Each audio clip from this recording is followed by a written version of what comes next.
In the sun-drenched savannas of West Africa, where the Niger and Senegal rivers weave life through vast grasslands, a civilization rose that would dazzle the world with its wealth, wisdom, and power.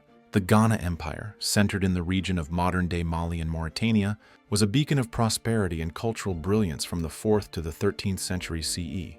Known as Ouagadougou by its Soninke people, Ghana was the heart of a vast trade network that connected Africa's interior to the Mediterranean and beyond.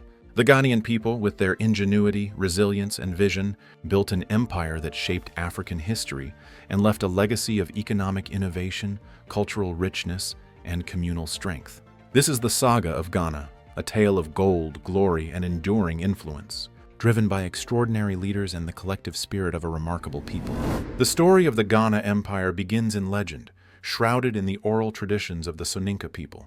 Around the 4th century CE, the foundations of Ouagadougou were laid by Dinga Cisse, our first major figure, a semi-mythical ancestor revered as the founder of the Cisse dynasty. According to Soninke oral histories, Dinga Cisse was a leader of divine origin, guided by the sacred serpent Bida, who promised prosperity in exchange for offerings. He united the Soninke clans, establishing the city of Kumbi-Saleh as the empire's capital, a bustling hub that would become the heart of West African commerce. Dinga's leadership transformed the Soninke from pastoralists and farmers into a cohesive society capable of governing a vast territory. The Ghana Empire, named Ghana, meaning king, by its rulers, emerged as a confederation of villages united under a centralized monarchy.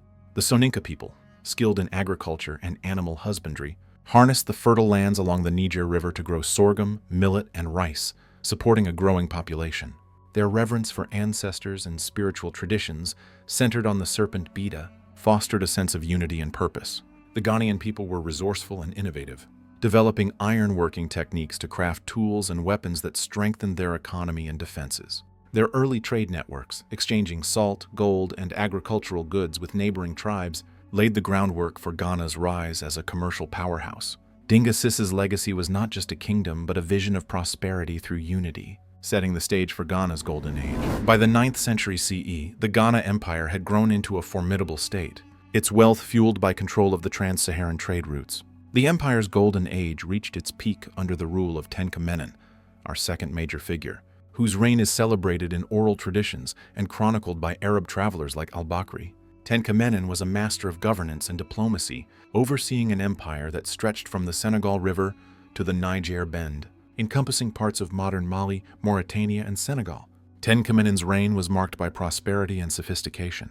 The empire's capital, Kumbi-Saleh, was a dual city, one section for the Muslim traders and scholars, with mosques and stone houses, and another for the Soninke royalty and people, with traditional mud brick structures. Tenkamenin's court was a spectacle of wealth, with the king adorned in gold jewelry and surrounded by advisors, warriors, and griots. Al-Bakri described the king's ability to muster an army of 200,000, including 40,000 archers, showcasing Ghana's military might. The Ghanaian people were the engine of this prosperity. Their control of the Wangara goldfields, particularly in the Bambouk and Bure regions, made Ghana the primary supplier of gold to North Africa and the Mediterranean. The Soninke mastered the silent trade, a system where gold was exchanged for salt and other goods without direct contact, ensuring security and mystique. Salt, vital for preserving food in the arid Sahel, was as valuable as gold, and the Ghanaian people's strategic position between the Sahara's salt mines and the southern goldfields made them indispensable middlemen. Their society was highly organized, with a complex hierarchy of nobles, warriors, farmers, and artisans. The Soninke's oral traditions, preserved by griots, celebrated their history and values, while their religious practices blended animism and ancestor worship, with Islam gaining influence among elites.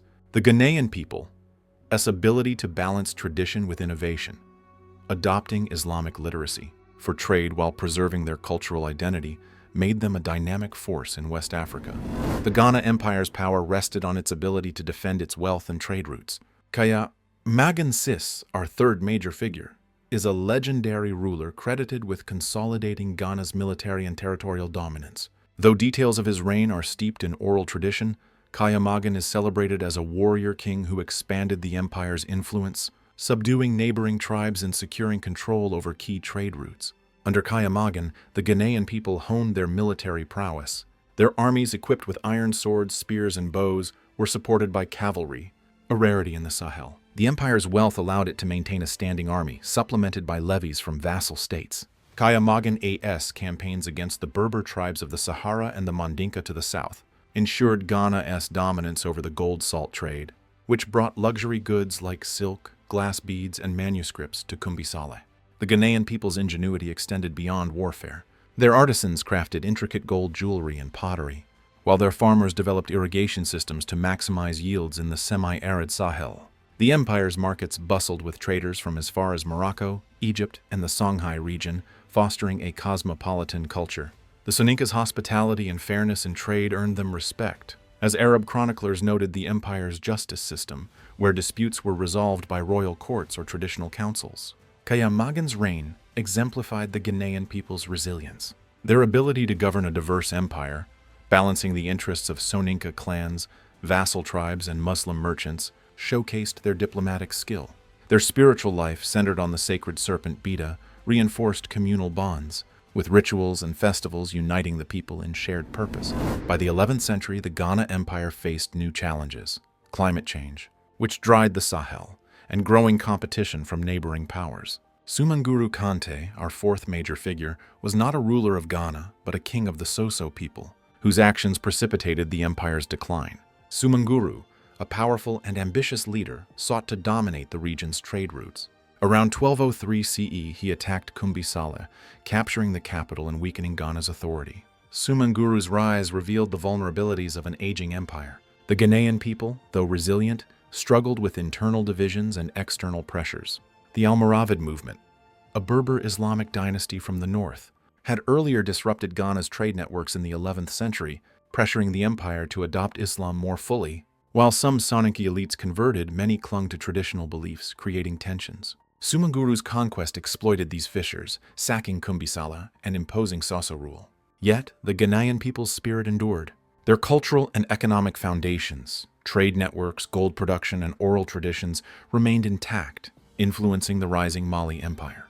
The Soninka's resilience was evident in their continued role as traders and griots, preserving their history even under foreign rule. Sumanguru's harsh governance, however, sowed the seeds of rebellion, setting the stage for Ghana's legacy to transition to a new power. The final chapter of Ghana's story is intertwined with the rise of the Mali Empire, led by Sundiata Keita, our fifth major figure. Sundiata, a Mandinka prince, is celebrated in the Epic of Sundiata, a masterpiece of African oral literature. Exiled as a child, Sundiata rallied the Mandinka and other tribes to defeat Sumanguru Kante at the Battle of Kirina in 1235 CE, ending Soso domination and founding the Mali Empire. While Sundiata was not a Ghanaian ruler, his victory absorbed Ghana's remnants, ensuring its legacy lived on. Sundiata's Mali Empire inherited Ghana's trade networks, gold fields, and administrative traditions. Kumbisale, though diminished, remained a commercial hub, and the Soninka people contributed to Mali's prosperity as traders, scholars, and griots. Sundiata's reign, marked by the establishment of the Kurukan Fuga, a proto-constitution, echoed Ghana's emphasis on justice and communal welfare, reflecting the enduring influence of Soninka governance. The Ghanaian people's contributions were profound. Their control of the trans-Saharan trade made West Africa a global economic player, supplying gold that fueled Mediterranean economies and even stabilized European currencies like the dinar. Their griots, masters of oral history, preserved knowledge that shaped African identity, with stories like the Epic of Sundiata drawing on Soninka traditions. The Ghanaian system of taxation and tribute, balancing local autonomy with central authority, influenced later West African empires like Mali and Songhai. By the mid-13th century, the Ghana Empire had faded, its territory absorbed by Mali and fragmented by local revolts and environmental changes. Yet its fall was not an end but a transformation. The Soninka people continued to thrive as merchants, farmers, and historians, spreading their culture across West Africa. The Mali Empire, under rulers like Mansa Musa, carried forward Ghana's legacy, becoming a global symbol of wealth and learning. The Ghanaian people's impact on the world is immense. Their trade networks laid the foundation for the trans-Saharan economy, connecting Africa to Europe, the Middle East, and Asia. The gold of Ouagadougou fueled global commerce, while its markets introduced goods like kola nuts and ivory to distant lands. The Soninka's oral traditions, preserved by griots, are among the world's oldest historical records, influencing modern African literature and music. Their governance model, decentralized yet unified, shaped the political structures of Mali, Songhai, and later African states. Ghana's cultural legacy endures in the vibrant traditions of the Soninka and their descendants. The griot tradition, with its storytelling and music, remains a cornerstone of West African culture. Influencing genres like griot rap and modern African literature, the empire's emphasis on justice and community resonates in African philosophies of Ubuntu and communalism. Archaeological sites like Kumbi Saleh, though partially lost to time, reveal the sophistication of a civilization that rivaled its global contemporaries. The true greatness of the Ghana Empire lies in its people, the Soninka farmers who fed a nation, the traders who linked continents, and the griots who wove history into song. Their ingenuity turned the Sahel into a hub of wealth. Their resilience sustained an empire through centuries of change. Their tolerance united diverse tribes and faiths. The Ghanaians were not without challenges. Environmental shifts and invasions tested their resolve, but their ability to adapt, innovate, and inspire made them extraordinary.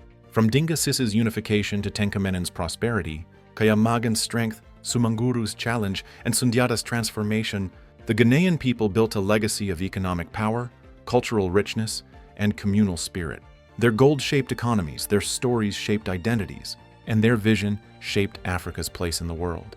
When we hear the griot's voice or trace the routes of ancient caravans, we feel the pulse of Ouagadougou, a people who turned the sands of the Sahel into a golden realm.